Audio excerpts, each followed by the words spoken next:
এই সমাজ কখনো একটা বেকার ছেলেকে বুঝবে না। যখন একটা বেকার ছেলের পরিবার থেকে মোটিভেশনের দরকার হয়, ইন্সপাইরেশনের দরকার হয়, উৎসাহের দরকার হয়, সাপোর্টের দরকার হয়, ঠিক ওই মুহূর্তে সমাজ এবং পরিবার থেকে সে অসম্মানিত হয়, লাঞ্ছিত হয়। এই পৃথিবীতে সব কষ্টের দাম আছে।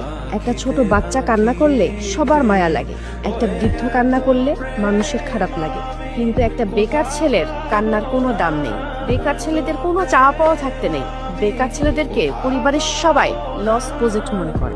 একটা বেকার ছেলের শূন্য পকেটের সময়ের ইমোশনটা যদি বাবা মা ফ্যামিলি এবং প্রিয় মানুষটা বুঝতো, আমি মনে করি তাহলে পৃথিবীর লক্ষ কোটি যুবক আত্মহত্যা করে মারা যেত না। প্রত্যেকটা ছেলে জীবনে একটাই স্বপ্ন দেখে, আমি একদিন সফল হব, আমি আমার বাবা মার জীবনের সব কষ্ট দূর করে দিব, আমি আমার ফ্যামিলির মুখে হাসি ফুটাবো, একদিন সফল হয়ে মোটরসাইকেল কিনবো, গাড়ি কিনবো, সেই গাড়ির পাশের সিটে বাবা মাকে বসিয়ে শহরটাকে ঘুরিয়ে ঘুরিয়ে দেখাবো। কিন্তু বিধাতা সবার কপালে সফলতা লেখে না।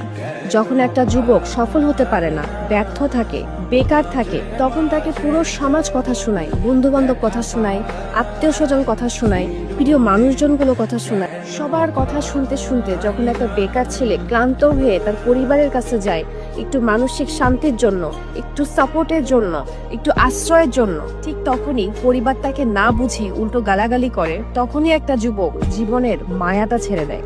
তখন তার কাছে এই পৃথিবীতে বেঁচে থাকাটাই মূল্যহীন হয়ে যায়।